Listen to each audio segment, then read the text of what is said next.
Hello everyone, my name is Diego. I'm the founder of Skillstream.io, and today I'm going to show you guys the exact process we use to automate and maximize efficiency for over 20 businesses this year alone.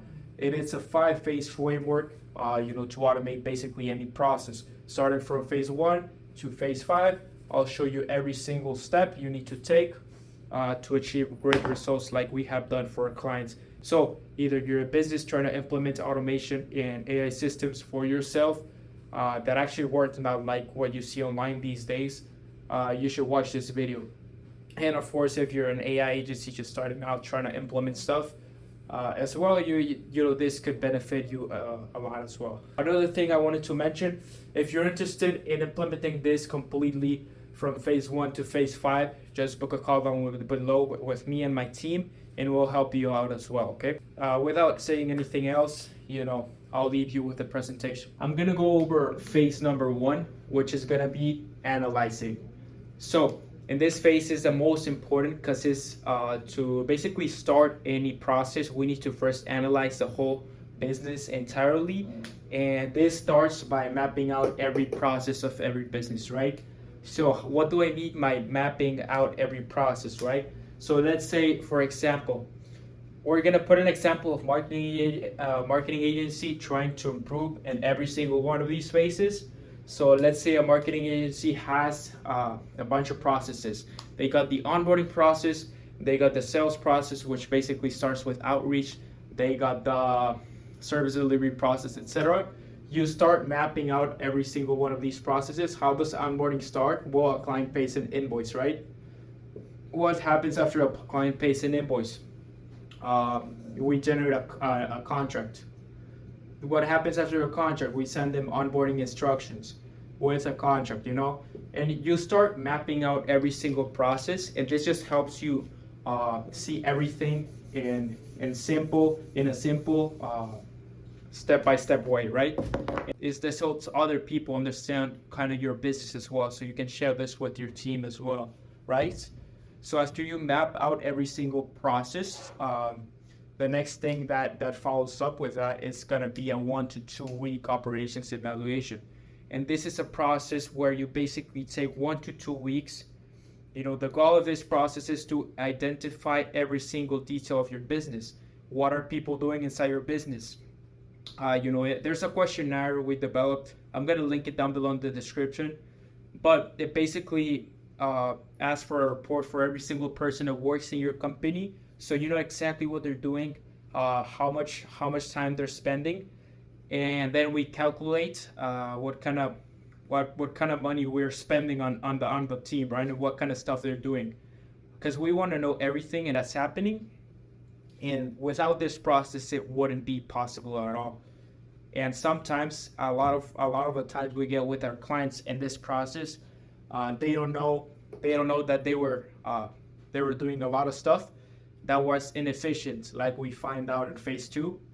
And so yeah, this is basically a set of questions a form you're gonna send out to your employees every day after they work, and where they're gonna track basically every hour where they're working, even to yourself, to track every action you're doing.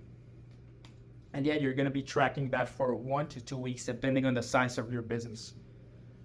So yeah, now after we do that evaluation and we get all the data, typically we get a bunch of data and numbers, like amount of time spent, and based on that we can calculate the amount of money spent on certain processes, and of course the output, right? So to find the areas of improvement, we need to analyze this, and we need to combine it with mapping out the processes. How do we do that? Whether the task is repetitive, or the task is semi-repetitive, or the task is actually creative tasks, right? Examples of repetitive tasks are gonna be creating a contract,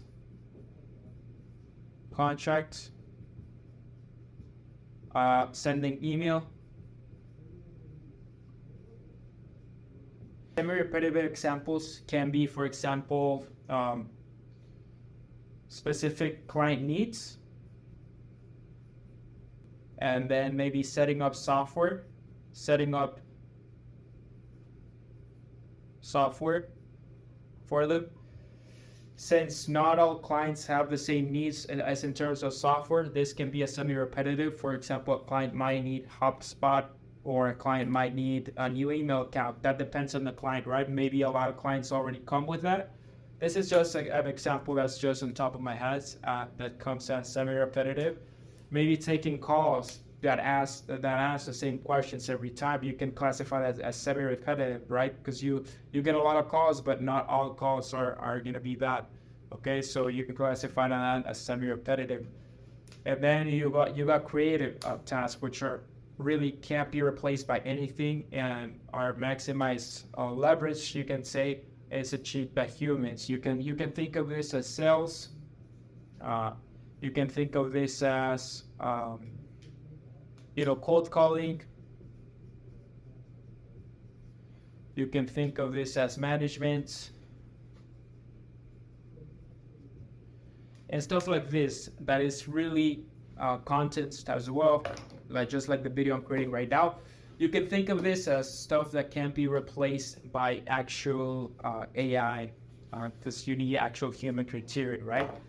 So yeah, once you identify all the repetitive tasks based on the process you map, all the repetitive tasks and semi-repetitive tasks and the creative tasks, you're gonna start to see how much time you're spending on these two, and how much time and money you're spending on these two, the repetitive and semi-repetitive tasks.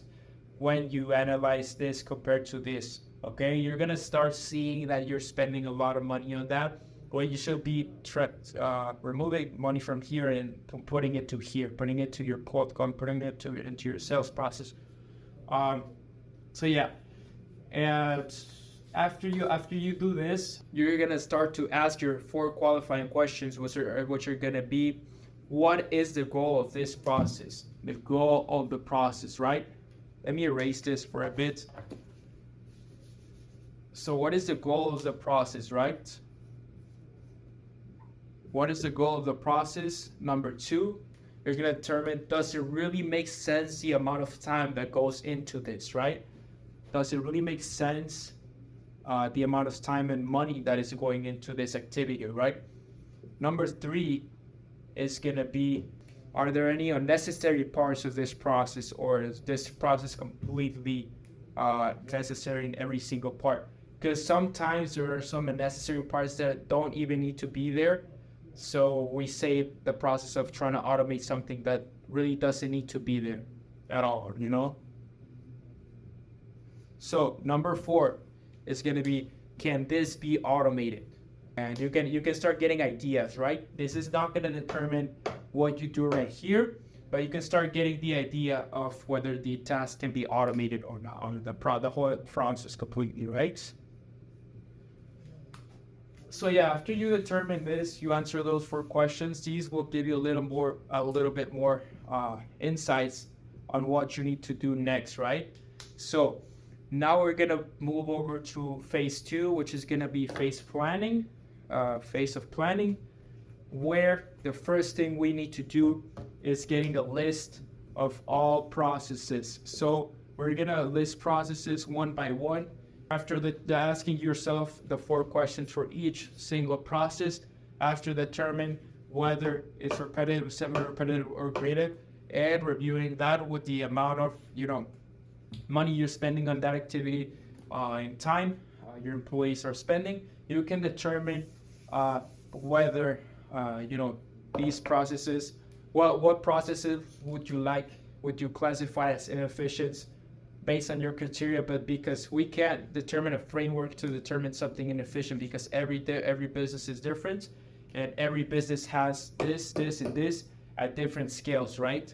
So yeah, you determine which processes are efficient, which are not, and then you're gonna ask yourself, how can I actually solve this problem, right? So for this step right here, which is gonna be step number 2 of phase 2, you actually need a little bit of knowledge in software, a little bit of knowledge in automations, artificial intelligence. And this is usually why clients comes to us, because they kind of do this in their own minds, and they realize, well, I don't know how to, I know something can be done here, but I don't know how to actually do it, right? So you need to some kind of like a specific knowledge on the field, or maybe an employee knows something about automations, AI. But you can start seeing the idea. Let's say a bottleneck right here is gonna be sending a bunch of emails once a client signs up. Well, you identify that process of sending emails. Now you can start doing research on email automation tools. Now you can start doing research on how to actually automate these processes. Of course, it's not going to be as efficient as someone that already knows and that has done it for multiple people, but you can definitely ask ask ChatGPT. We have a GPT trained on multiple processes, which you can input all of your ideas right here, and it will get you the tools you need in order to build the solutions you want, right? And then you need to determine how you will build it, the software you will build it, what you will specifically build. Maybe it's an email flow that sends in emails automatically. How does it happen? What's the trigger, right? Because in an automation, there's two parts. There's the trigger, which is what basically triggers the automation, what starts the automation. And there is the actions, right? What kind of stuff will it perform? Maybe the trigger is a new client comes in. Maybe the actions are gonna be when email is sent, then a contract is generated, then a Stripe invoice is generated, which will charge it. Then there's a new trigger when the invoice is paid. We update the CRM, and then you can start cutting yourself, just building these solutions on platforms like make.com. But since you already have mapped out all the processes, since you already discarded processes that don't even matter, it's gonna be very easy. It's gonna be very easy if you know at least one of these tools in order to automate, right? So how do you actually build the exact plan with the ROI and the investment? So let's say you want to invest in solving this problem, right? But you want to do it in a way that provides ROI for you. So what you need to do here is go back to the evaluation. How much does this problem actually cost, right? How much is this problem actually costing? What would I do after I solve this problem? How would my business look as in terms of different? How would my capital allocation would be if I take it from resources to all of that creative, right? And you need to account for everything, and you need to build a budget based on that. Basically, how much time are you putting into this? Is it really worth it? Because if you see everything, if you don't have any repetitive or semi-repetitive tasks, most of your tasks is creative, there's not really much you can do. And it was good, everything was good, but it's better if you don't continue with this process, because it won't be even give you a return on investment, either time or money you put in, right? So if you are not no positive ROI right here, you can just stay right there and don't continue with building until you got more processes and until the ROI is gonna be positive, right? So yeah, after phase 1 and 2, these are the most important phases. These are the key the key phases in order to automate an entire business. This is the base, and this is what's actually going to bring results. Even though this above is really important, this is what's going to bring the actual results. These 3 phases right here. So the phase number 3 is going to be building the solutions you planned right here, okay? So how do you do this? There's 2 options to do this, and I'm going to be completely honest to you. There's outsourcing option where you pay someone else to build it for you. Or, of course, you're going to learn it yourself. This will depend a lot. I can't tell you what to specifically do because I'm talking to a lot of people right now, right? So I can't tell you what's better for you. But if you decide to learn yourself, you've got to think of the time commitment you put in. And you got to think that maybe learning it yourself will end up being more expensive than outsourcing to an agency like mine, for example. There's a lot of agencies with really good development teams which you can outsource too, right? So you come in with a plan already. You come in with this plan already, and it will be much better for you and you if you do this yourself. So you can actually build stuff that actually will make you, fucking money. Will give you actually results right here when you outsource, right? So either way you're outsourcing or you're learning yourself, you gotta test these solutions before you even release them. You gotta test them, just like when you're doing advertising, you gotta test the ads before you actually scaling them. Just like that, we got the same thing when you're building automations, right? So yeah, that's pretty much it. Like you can outsource or you can learn it yourself, right? Do it yourself. Now, the next thing it's gonna be phase 4, which is gonna be the integration phase. Now, what is integration? Integration is basically where your solutions are ready and they can start providing results for you. So you just release them and start teaching, the team on how to use these solutions if they need to, right? Because a lot of the times, you'll have to train the people in your team in order to, hybridly coexist with your solutions. And that's what you need to explain to them, train them on how to use the system you just built. Because if you don't do this, it won't work, basically, because you still need people in your business. And if you don't teach them how to use whatever you're implementing, it won't work, basically. So yeah, after you do this, you gotta launch the solutions. This is where you basically click publish on that system you just built. Click publish on that, content automation you built. Click publish on that automation solution. Onboarding, offboarding, CRM you built. This is where you actually start integrating with your current clients. And of course, it depends on your industry. Maybe you built an interface SaaS for your customers to engage more effectively. You have to start considering this and training them, building training assets for them. And this is one of the most important parts, even though you might not think so. Like I said, if you build shit that no one uses, no one will care, and your business will stay the same as it was in phase 1, right? So this is very important to do, and don't underestimate, training the people in your team for the integration phase, okay? So the last phase is going to be, tracking and adjusting over the months.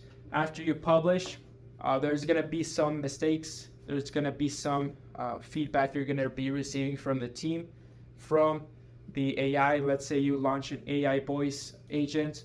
Of course, there's going to be some mistakes that you need to be correcting over the months so that it's perfect, right? This is not about launching it once and making everything change. This is about actually improving over time and exponentially, right? Because if you think about it, if it improves just one time, it won't be increasing exponentially. But if you keep improving it, it will get better and better. So after a couple of months, it will be better than anyone else in the industry, really. So yeah, if you keep doing this and if you follow this framework, which is feedback optimization, where you basically just keep optimizing based on data, based on feedback you receive from the people that are using these systems, receiving the systems. And yeah, you just review the automations on a monthly basis, review these solutions on a monthly basis, or maybe you assign a person to do it for you on a weekly basis. This is of course going to be better, but yeah, like I said, manage the solutions completely. Make sure they are providing the results you expected right here. And phase 2, the ROI you expected to make sure you actually achieve that on phase 5.